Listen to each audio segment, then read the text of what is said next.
Sin ninguna duda, Wikipedia es la mayor enciclopedia creada por el ser humano. Tiene artículos sobre todo lo que se te pueda ocurrir, incluidos los propios números. El 2, el 3, el 5, todos tienen su propia entrada en la que se habla de sus peculiaridades matemáticas. Por ejemplo, en el artículo del número 28 se dice que es un número perfecto, porque si pones en una lista sus divisores y los sumas, te sale 28. En el del número 101 se dice que es un primo sexy, porque, además de ser primo, se distancia del siguiente en 6 unidades. En el del 37 pone que es un número estrella, porque justamente 37 son las bolitas necesarias para formar una estrella de 6 puntas simétrica. E incluso el 19 se ha llevado el nombre de número feliz. Separas sus dígitos, los elevas al cuadrado, sumas el resultado y vuelves a repetir. Si esta iteración te lleva al 1, tienes un número feliz. Y la lista de números continúa y continúa hasta que llegas al 291, el número sin entrada. No hay un artículo en Wikipedia que hable sobre el 291 y sus propiedades. ¿Por qué puede ser esto? ¿Será que los matemáticos que escriben en Wikipedia les da pereza? ¿O es otra cosa? ¿Y si el 291 es un número con el que no se puede hacer ningún truco con sus dígitos?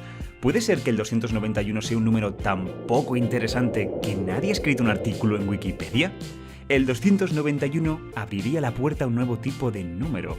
Los números aburridos, números tan mediocres que no merecen tener su propia página en Wikipedia. Pero espera. Todos los números tienen su propia entrada hasta que llegamos al 291. Luego, si existen los números aburridos, el 291 es el primero de ellos, es el menor de los números aburridos. Y ese es un título sumamente especial y único. Es una característica que le hace merecer al 291 su propio artículo de Wikipedia, donde ponga: este es el primer número en ser tan aburrido como para no tener una entrada en Wikipedia. Oh, para el carro, esto es una contradicción como una casa. Es justamente no tener un artículo lo que hace al 291 especial. Pero tiene que tenerlo. Es decir, si el maldito 1729 tiene un artículo por ser el número más pequeño que se puede expresar como la suma de dos cubos diferentes, entonces el 291, por ser el menor de los números aburridos, tiene que tener su propia entrada. Es una obligación.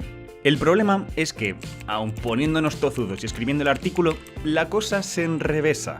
Al tener el 291 su artículo, dejaría de ser un número aburrido, y entonces el siguiente número aburrido ocuparía su lugar como el más pequeño del grupo, y volveríamos a repetir todo lo anterior con él, escribiendo su artículo por ser el menor de los números aburridos y haciendo que se desvaneciera del grupo, dejando su puesto para el siguiente número. Vamos, que llegaría el momento en el que todos estos números tendrían su artículo, vaciando el conjunto de los números aburridos. Ya no tendría mucho sentido ni hablar de ellos, lo que a su vez dejaría sin excusa a todos estos números de tener su propio artículo, formando de nuevo el conjunto. ¿Lo notáis? ¿Notáis ese sabor a paradoja? A mí me encanta. Se desconoce cuál es su origen, pero esta es la divertida paradoja de los números interesantes y realmente nos muestra lo absurdas que pueden ser las consecuencias de ponerle el adjetivo no interesante a un maldito número. De hecho, lo aburrido es totalmente lo contrario a las matemáticas. Las distintas ramas de las matemáticas existen precisamente porque son interesantes, porque nos retan con buenos problemas en los que merece la pena gastar nuestro tiempo. Y en cuanto al 291, quiero hacer algo en su favor. Desde Quantum Fracture lanzo la campaña Save 291. No podemos dejar al 291 ahí tirado. Propongo que todos los amantes de las matemáticas le encontremos alguna peculiaridad que le haga merecedor de esa página en Wikipedia. Podéis usar el hashtag en redes sociales para compartir vuestros descubrimientos. Y una cosa más, ¿te ha molado la música de este vídeo? Muchos me preguntáis de dónde la saco. Mi secreto es Epidemic Sound. Me encanta la página. Tiene un catálogo de canciones y efectos de sonido enorme y de calidad profesional. Además, al ser libre de derechos, te permite monetizar el contenido íntegramente y olvidarte de las reclamaciones. Es perfecto para YouTube.